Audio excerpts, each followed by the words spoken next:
गेली 3 वर्षापासून मी हा उपक्रम राबवतो. यंदाचं 3रं वर्ष आहे. मी स्वतः वारकरी संप्रदायाच्या कुटुंबातली आहे आणि वारीमध्ये 1 दिवसाचा प्रवास देखील करायचे आहे. तेव्हापासून माझ्या मनामध्ये विचार यायचा की शेगाव असेल, मुक्ताईनगर असेल, या वारी थोड्याशा आपल्यापेक्षा देहू आळंदीपेक्षा काही दिवस लवकर निघतात आणि एकंदर वारीचा पूर्ण प्रवास पाहिला आषाढी वारीपर्यंत तर 40-45 दिवसाचा हा एकंदर प्रवास होतो. 40-45 दिवसाच्या या प्रवासामध्ये पुरुषांबरोबर महिला वारकरी देखील आता मोठ्या प्रमाणात सहभागी झालेले असतात. पण एकदा तरी त्यांना 45 दिवसामध्ये मासिक पाळीला सामोरं जावं लागतं. पण या वारीच्या संपूर्ण प्रवासामध्ये मला कुठेही महिलांच्या मासिक पाळीच्यासाठीचं नियोजन दिसलं नाही किंवा त्यांच्या आरोग्याची काळजी घ्यावी असं कुठेही सॅनिटरी नॅपकिन्स वाटप वगैरे दिसलं नव्हतं. आणि माझ्या मनामध्ये कायम प्रश्न यायचा की या 4 दिवसांमध्ये या महिलांचं नियोजन कसं असेल, त्यांना कशा सुविधा दिल्या जात असतील. सुदैवानं मला राज्य महिला आयोगाचे अध्यक्ष म्हणून काम करण्याची संधी मिळाली आणि पहिल्याच वर्षी मी आरोग्यवारी हा उपक्रम राबवला. या वारीमध्ये दर 1 ते 1.5 किलोमीटरच्या अंतरावरती आपण sanitary napkin vending burning machine ठेवतोय. त्याचबरोबर मोबाईल टॉयलेट्स आणि नाणीघरांची व्यवस्था आहे. वृद्ध महिलांना विसावा कक्ष आहे. स्तंदा मातांसाठी हिरकणी कक्ष आहे. पावसाचे दिवस आहेत आणि अनेक ठिकाणी वातावरण थोडंसं दूषित होतं, त्याच्यामुळे त्रास होऊ शकतो. म्हणून महिलांसाठी प्राथमिक आरोग्य केंद्र, प्राथमिक तपासणी अशा सुद्धा सुविधा ठेवलेल्या आहेत. विशेष म्हणजे आम्ही मोबाईल स्क्रीन सुद्धा ठेवलेली आहे, ज्याच्यामध्ये हेल्पलाईन नंबर महिला वारकऱ्यांना चालताना रस्त्याना कुठे अडचण आली, छेडछाड झाली, कोणी त्रास देते असं जाणवलं तर या सगळ्यांमध्ये त्यांच्यासाठी हेल्पलाईन नंबर ठेवलेले आहेत. बीट मार्शल दामिनी पथक मोठ्या प्रमाणात तैनात आहे आणि या एकंदर सगळ्या वारीमध्ये काम करत असताना लाखोच्या संख्येने जाणाऱ्या महिला वारकरींची ही वारी आरोग्यदायी व्हावी, तितकीच ती भक्तिभावाची व्हावी आणि एक समाधान आम्हाला महिला आयोगाला मिळते.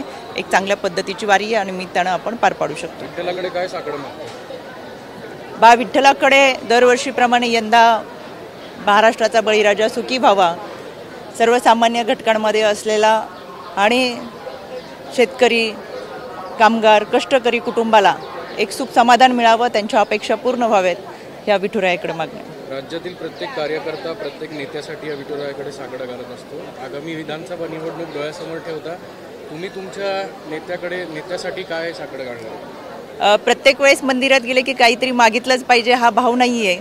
त्याच्यामुळे यंदाच्या वारीमध्ये ही प्रत्येकजण वारीमध्ये चालतोय तो काही ना काही मागितलंच पाहिजे हा भाव मनामध्ये ठेवून वारकरी चालत नाही.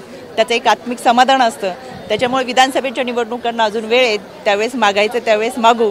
आत्ता फक्त ही सगळ्यांची वारी सफल आणि सुफल व्हावी यासाठी मनापासून मागणं आहे. अजितदादांनी अर्थसंकल्पामध्ये लाडकी बहीण योजना जाहीर केली, पण याच लाडक्या बहिणीला गेल्या 4 महिन्यांपासून त्रास देण्याचं काम अजितदादांनी केलं असं जितेंद्र आव्हाडांचं आव्हाडांचे ट्विट पाहिले आणि एकंदर त्यांची वक्तव्य पाहिले तर संपूर्ण निवडणुकीमध्ये महाविकास आघाडीने त्यांना पूर्णपणे बाजूला ठेवलं होतं. कोणत्याही स्टेजवर बोलण्याची संधी दिली नाही, कुठेही त्यांना लोकांमध्ये येऊन दिलं नाही. याच्यावरून आपण समजून जावं की त्यांच्या वक्तव्यामुळे समाजामध्ये दुही निर्माण होते किंवा समाजामध्ये द्वेष पसरवला जातो, अशा पद्धतीची त्यांची वक्तव्य आणि वर्तन आहे. त्याच्यामुळे त्यांच्या विधानावरती फार काय बोलावं असं मला वाटत नाही. आणि लाडकी बहीण योजना ही 2.5 लाख उत्पन्न असलेल्या महिला भगिनींसाठी आहे.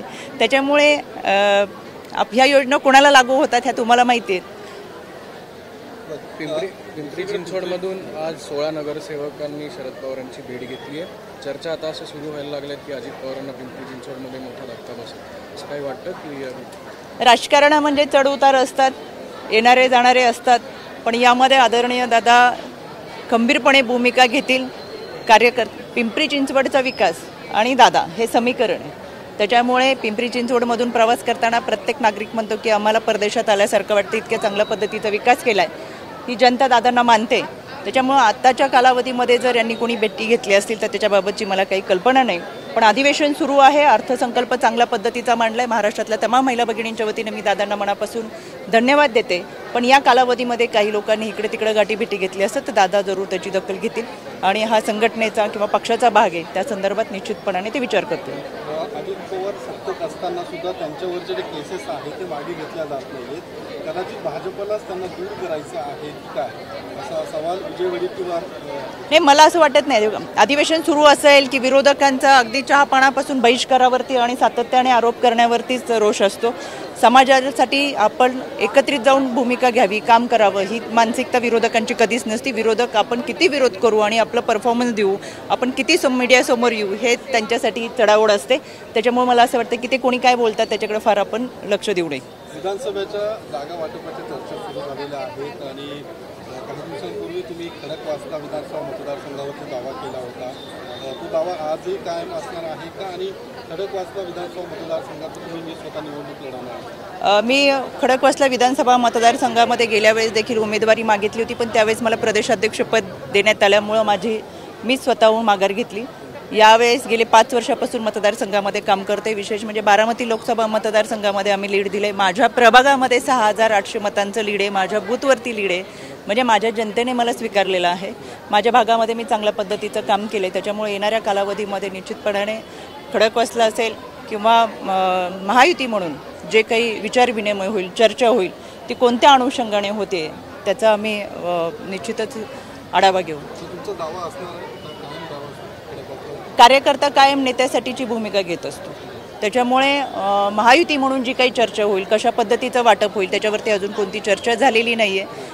पण खडकवासला मतदारसंघातून चांगल्या पद्धतीची तयारी केलेली आहे. पक्ष जो निर्णय घेईल तो मला मान्य असेल. तुमची तयारी आहे त्या ठिकाणी? नक्की.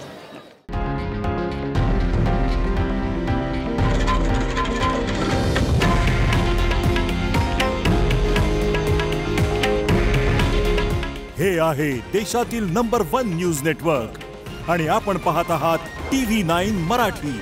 काळजी तुमची, हित महाराष्ट्राचं.